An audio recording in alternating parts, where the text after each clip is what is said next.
So you're done with the mix, it sounds great, but then you go to play the song, and you realize it's sounding very soft, it is missing detail, and it just doesn't compare to other songs that you hear. It can be very disappointing. A lot of people have heard the word, but they don't know exactly what it means. But what the mix is missing is mastering.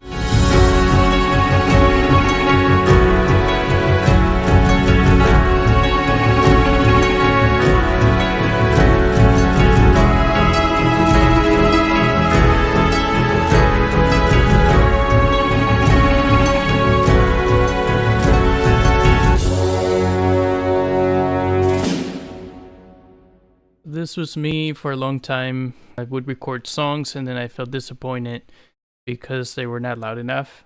They didn't sound polished. But when I understood what mastering does and how important it is, it really changed my perspective and my approach to producing and mixing, having mastering in mind throughout the whole process. So I consider mastering the last stage of making a song. The ultimate goal of mastering is to bring your song up to a standard level of loudness, but to achieve the goal, we have to control dynamics. We may need to use EQ to make sure the frequencies are balanced, and we can use other tools to enhance the song or fix more complex issues. This should all be accomplished in a subtle way, since processing a single audio file can be very destructive. So how can you master a song? I'm going to show you how I mastered the song that I played at the beginning. What we're going to look at first is the waveform. So just to briefly explain, when we master, we're going to raise the volume. In the DAW, if you exceed 0 dB, then we start to get distortion. We're trying to avoid the mix from clipping, which means that we need headroom. Very basic explanation. Right here, I like in Studio One that it will show me where the mix is at. So right here, we have -18 LUFS integrated. That's how loud the mix is. We have true peak right here, -2.5 on the left and -3.6 on the right. We're gonna look at controlling the peaks so that this is a little bit lower. We have more headroom. First thing I do is look at the waveform here. I can see this is a bit lower because it's the intro. Then it increases in volume, but it kind of maintains the same size. And then we see some transients, some larger peaks here. You can actually see those. Like this is a large peak right here. So when we try to raise the volume at the end, if that is too high, it's not gonna allow the mix to get louder. So we need to control some of that. So now we've identified the peaks and looked at the waveform. We're gonna start controlling some of that. I'm gonna open two tools here. First, I like this tool called levels. And there are two things I wanna look at. First is gonna be the peak and also LUFS. This is how humans perceive loudness. A lot of songs like rock and stuff like that go to about -7 LUFS. In this case, since it's more cinematic, I was aiming for about -9, -10. We can look at short, and then there's integrated LUFS, which is the whole song from beginning to end. And then short is going to give us the loudness of that quick instance. I'm going to keep this open here to monitor the peak and also the LUFS or the loudness. Then let's open the clipper. So we have a ceiling at -6. Anything that goes above that ceiling, it's gonna be clipped off of the waveform. So I'll play that with this bypassed. Get some readings. See short-term LUFS for about -18, -17. And then peak around -4. It will probably exceed that a little bit in certain points. So as I engage this, see how that changes. It's cutting the peaks from -4 to like -6. I don't hear any distortion. It's kind of subtle. but it's already saving us about 2 dBs of headroom. And if we look at LUFS, we're still around the same amount, right? So something I've learned after that processing, we start gain staging and increasing the volume without limiting. I increased this to about 3 dBs. It's going to sound louder, and it's also going to increase the peak again. However, we're already gaining some loudness. So I'll play that again. We went from like -6 to -3 after processing. In our reading here, we're around -14, -13 LUFS. That's much louder already. That was the first step, is controlling dynamics, and then gain staging a little bit, bringing that up. So the next thing I did on this master was EQ.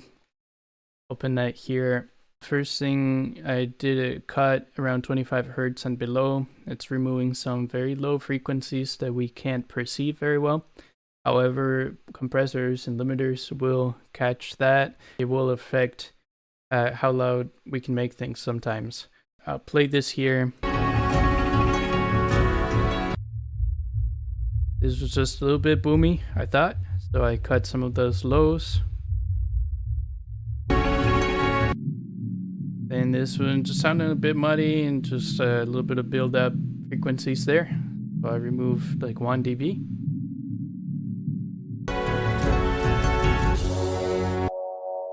This one was just a bit boxy.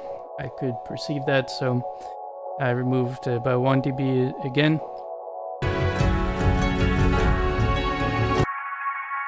Here, there was just a frequency on the cello. Wanted to cut a little bit, but again, very subtle, -1.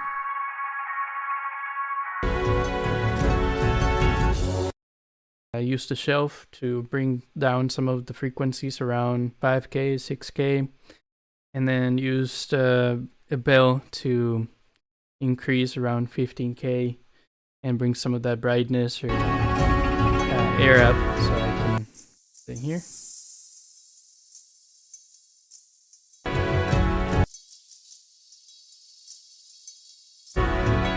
So those are all the moves I did here before bypass. And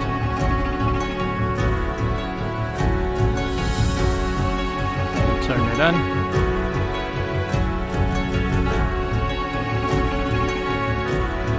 Off. On.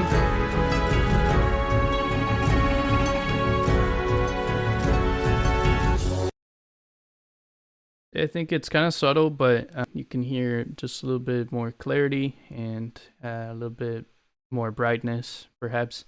You can see that affects the peak.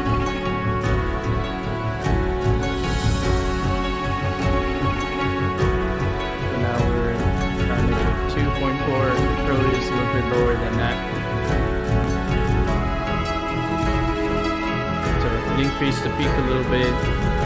Loudness, we're kind of around the same. It's not a big move, it's just again very subtle on that one. I didn't increase any of the gain at this stage. Next, I used a soft limiter. I just want to clarify, like, this is just kind of what I felt this specific mix needed, because we increased some of the peak after the EQ. I wanted to control a little bit of that. I also like this tool because it has a little bit of a tape sound to it, so it adds a little bit of color while controlling some of the dynamics. And then I think I increased the gain by 1 dB a little bit. I will play that before I turn it on. Turn it on now. See our loudness went up to -11, and our peak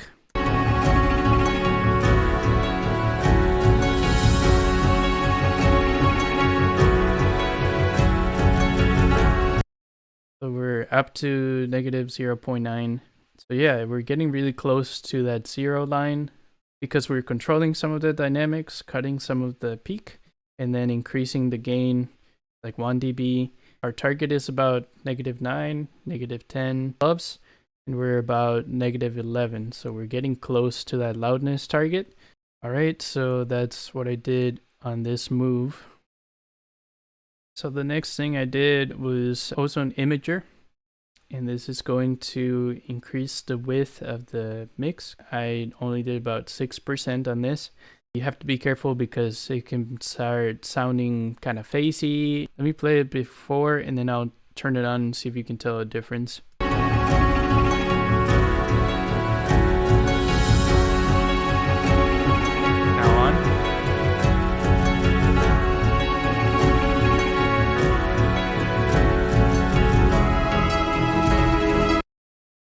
You can see the stereo image is green here.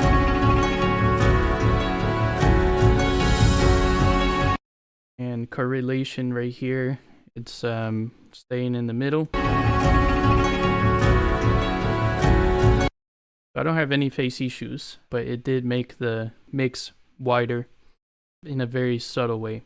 Now let me exaggerate that, and you can see how the stereo image also starts to look all weird.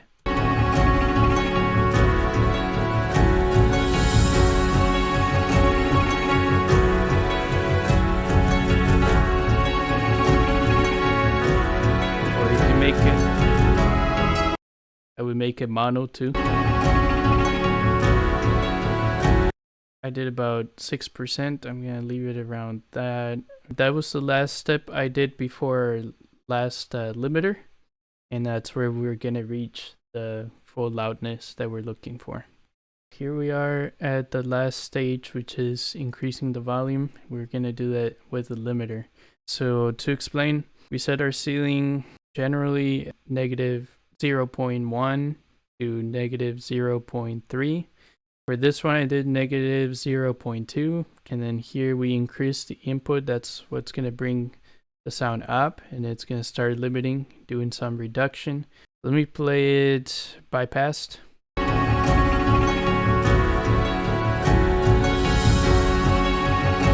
And turn it on.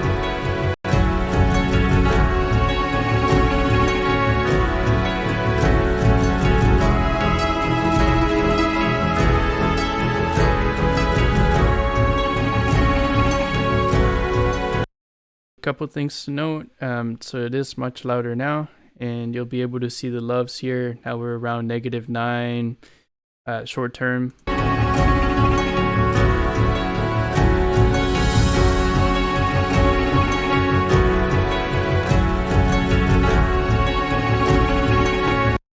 Sometimes hitting around -10. I was fine with that. It got me to the target that I needed for this one, so I was happy with that again.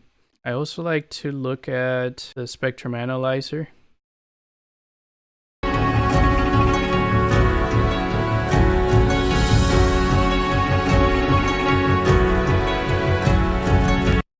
This just shows a little bit of the balance of frequencies. I was happy with this. Just briefly mention too, when you're going to distribute music to streaming platforms, they recommend -12 LUFS. They're going to normalize anything that's louder. In this case, it's going to get turned down to -12 when it goes to streaming platforms. That is totally fine. Sometimes people will look at short term and do -12, but then when they go to the streaming platform, it's actually going to be less loud. If you look at integrated from beginning to end, it might be like -14. And it's just not as loud. Keep that in mind. You can master louder and they're gonna turn it down, and that's okay.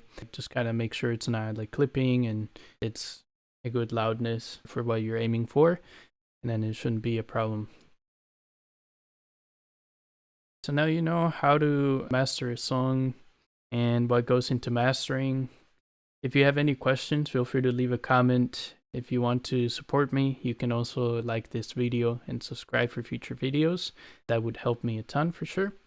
If you would like me to mix or master a song for you, please reach out through corderosoundstudio.com, or you can also reach out to me via Instagram. Thanks again for your time and attention. Let's make some music.